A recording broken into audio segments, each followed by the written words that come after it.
100 शब्द प्रति minute dictation start होगा 3 सेकेंड बाद। स्टार्ट। सरकार ने विदेशी विश्वविद्यालयों को इस देश में आने की अनुमति देने का निर्णय लिया है। अगर यह सच है तो भारतीय विश्वविद्यालयों को इन विश्वविद्यालयों से प्रतिस्पर्धा करनी पड़ेगी। राष्ट्रीय सुरक्षा से जुड़े अन्य मामलों का भी इसमें उठना अवश्यंभावी है। सरकार इस निर्णय को लागू करने से पहले विशेषज्ञों की एक समिति बनाकर आम राय बनाए।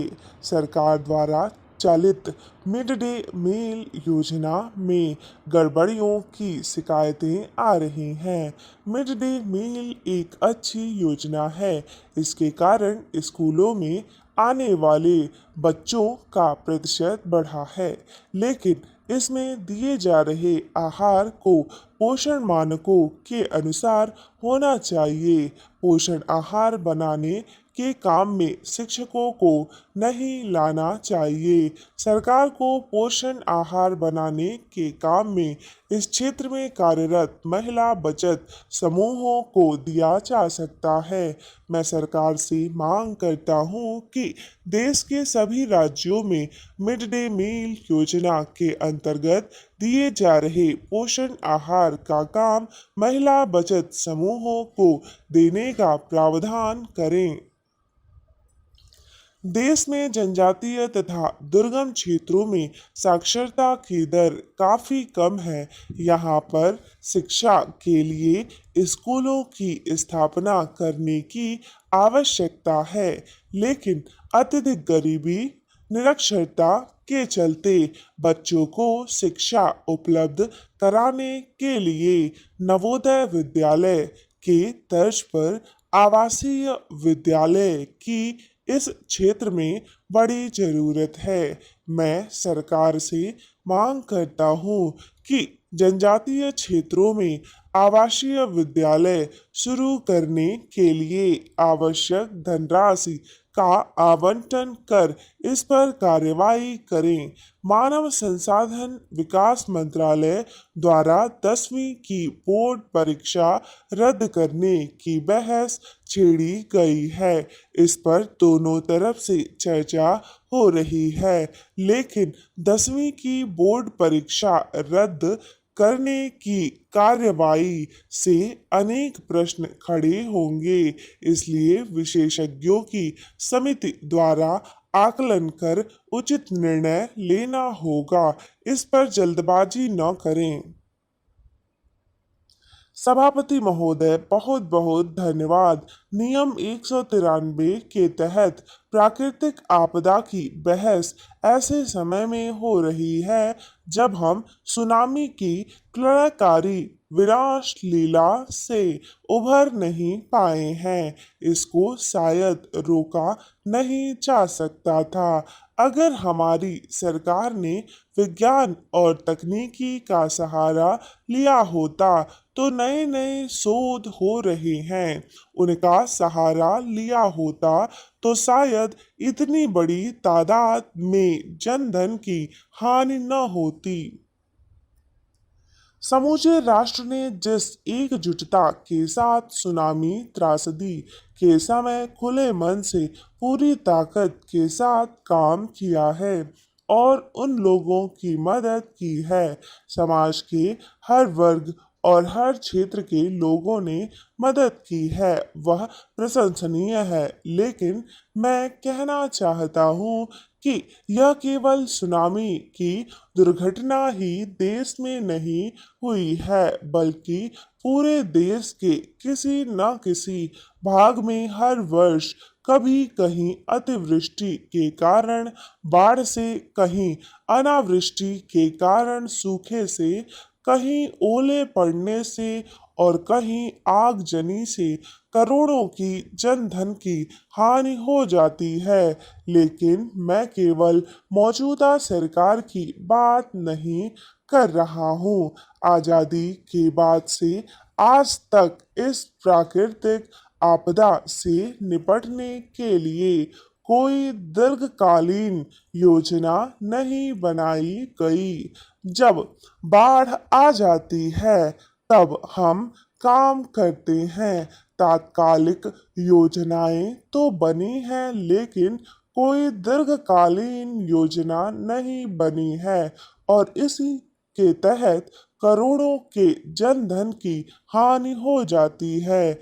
इससे सबक लेते हुए यूपीए की सरकार से मैं कहना चाहूँगा कि जो वे आपदा प्रबंधन बना रहे हैं वह अवश्य करें, लेकिन यह प्राकृतिक आपदा नहीं आने पाए, इसके लिए भी कुछ करें। मैं बड़ी विनम्रता से कहना चाहता हूँ कि चिता की आग में रोटी सेकने का काम नहीं करें। चूल्हे की आग में हर कोई रोटी सेकता है, लेकिन ऐसी त्रासदियों में चिता की आग में रोटी नहीं सेकनी चाहिए। इस देश में प्रधानमंत्री राहत कोष है। मेरी समझ में नहीं आ पा रहा है कि व्यक्ति पूजा की किस सीमा तक यह सरकार जाएगी। किसी व्यक्ति विशेष के नाम पर कोई राहत कार्य खोला जाना, क्या यह त्रासदी से निपटने का तरीका है? मैं बड़ी विनम्रता से कहना चाहूँगा कि माननीय गृह मंत्री जी यहाँ बैठे हैं।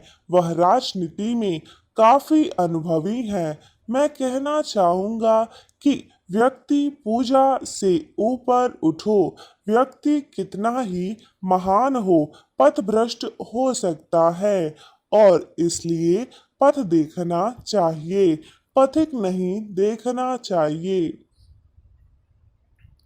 देश के यशस्वी प्रधानमंत्री माननीय श्री नरेंद्र मोदी के नेतृत्व वाली सरकार द्वारा प्रस्तुत वर्ष 2016-17 के बजट का मैं समर्थन करती हूँ। यह इस सरकार का तीसरा बजट है।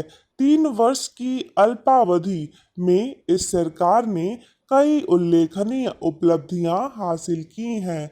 काले धन के विरुद्ध लड़ाई का मामला हो या देश की सुरक्षा व्यवस्था को चाक चौबंद करने और सुरक्षा की दृष्टि से जरूरी उपकरणों की खरीद का मामला हो, इस सरकार ने बड़ी तेजी और दृढ़ता के साथ कार्यवाही की है।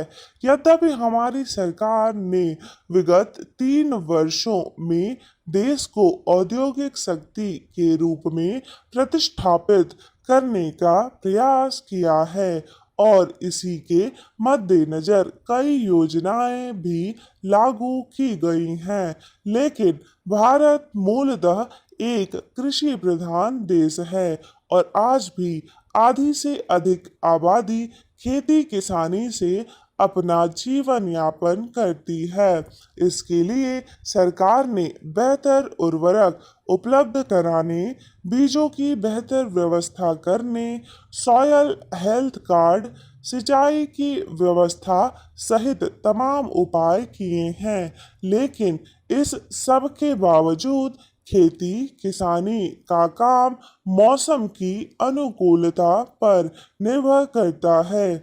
कई बार मौसम प्रतिकूल होता है और अच्छे प्रयासों के बावजूद खेती वांछित लाभ नहीं मिल पाता। किसानों की उपज का भी कई बार उचित मूल्य नहीं मिल पाता। इन सभी कारणों से कृषक वर्ग हमेशा दयनीय स्थिति में रहता है।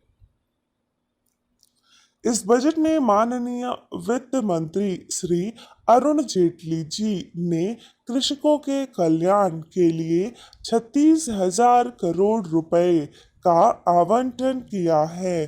किसानों के कल्याण के मद में देश के बजट में पहली बार इतनी बड़ी धनराशि का आवंटन किया गया है। इसके साथ ही ग्राउंड वाटर की रिचार्जिंग के लिए 60,000 करोड़ रुपए की धनराशि आवंटित की गई ताकि किसानों को सिंचाई के लिए पानी उपलब्ध हो सके। किसानों की वित्तीय स्थिति में सुधार के लिए उन्हें ऑर्गेनिक खेती करने हेतु प्रोत्साहन दिया गया है।